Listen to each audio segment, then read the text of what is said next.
Nessa aula vamos aprender como imprimir valores de variáveis.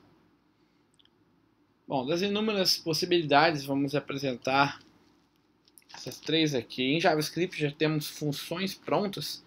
Nas próximas aulas nós vamos aprender o que é a função de fato, não precisa se preocupar com isso.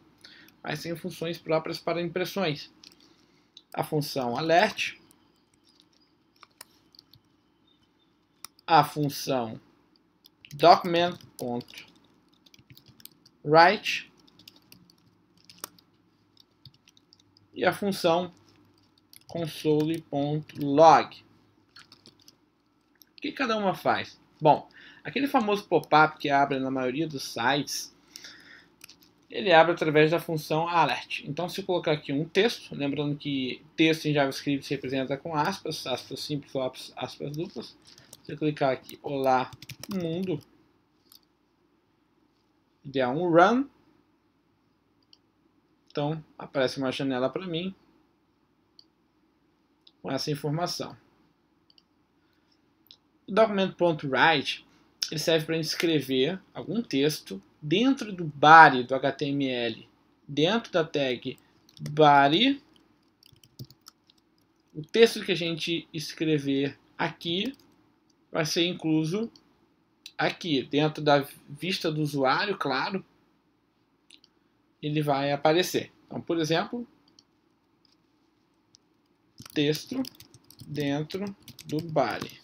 Como o JS Fiddle já usa o body, não precisa declarar ele. Mas se fosse um arquivo próprio nosso, com certeza qualquer arquivo HTML precisa de, no mínimo, dentre outras tags, a tag body. Então, aqui é como se fosse o browser do usuário, como se fosse o site. Quando eu run aqui, olá mundo, veio do primeira linha de código, e o document.write, ou seja, foi adicionado ao body graças à função document.write. Console.log é uma forma de imprimir também variáveis, mas dentro do console da ferramenta de desenvolvimento do seu browser. Por exemplo, estou usando o Google Chrome, então se eu clicar aqui em Inspect, inspecionar, né, ou nas opções do browser e em desenvolvedor, ferramenta de desenvolvedor, eu vou encontrar essa aba e essa aba console. Então veja bem, console.log serve para você imprimir dentro do console, ou seja, não vai aparecer no body no site do usuário. Então, olá mundo. Vou comentar ali o alert e vou comentar o document.write para imprimir só o olá mundo no console. Então veja bem, cliquei aqui e ele imprimiu aqui olá mundo e nada aconteceu no nosso site. Certo? Muito bem. Então vamos imprimir as variáveis dentro dessas três formas de impressão. Bom, a declaração de variável. Então aqui a gente coloca o texto que a gente quer imprimir, por exemplo, olá mundo, ponto, vírgula, e na hora de imprimir a variável, basta a gente remover, é claro, essas informações entre aspas. Basta a gente remover essas informações entre aspas, invocar a nossa variável dentro das funções já definidas pelo JavaScript, o alert, document.write ou console.log. Então, por exemplo,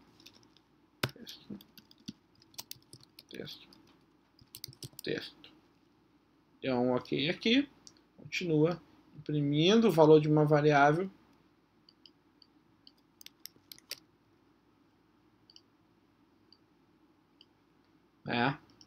Conforme necessário.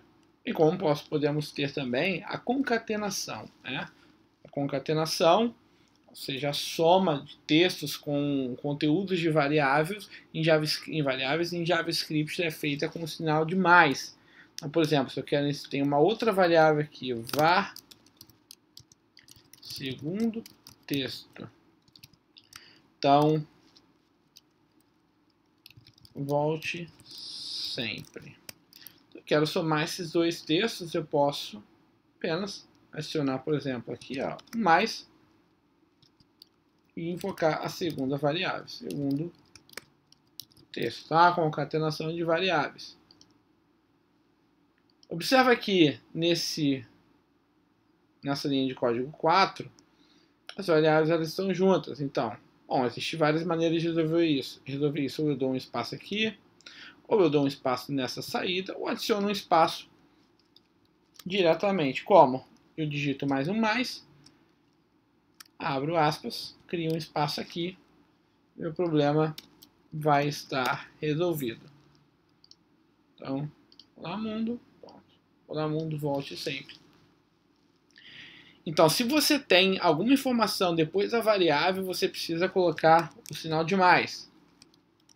Se você não tem essa informação depois da variável, não há necessidade de, não se deve colocar, senão há um erro no teu código.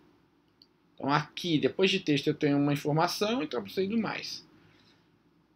Depois do texto, eu tenho mais informação, então eu preciso do mais de novo, e assim por diante. Os espaços entre o mais são questões de organização.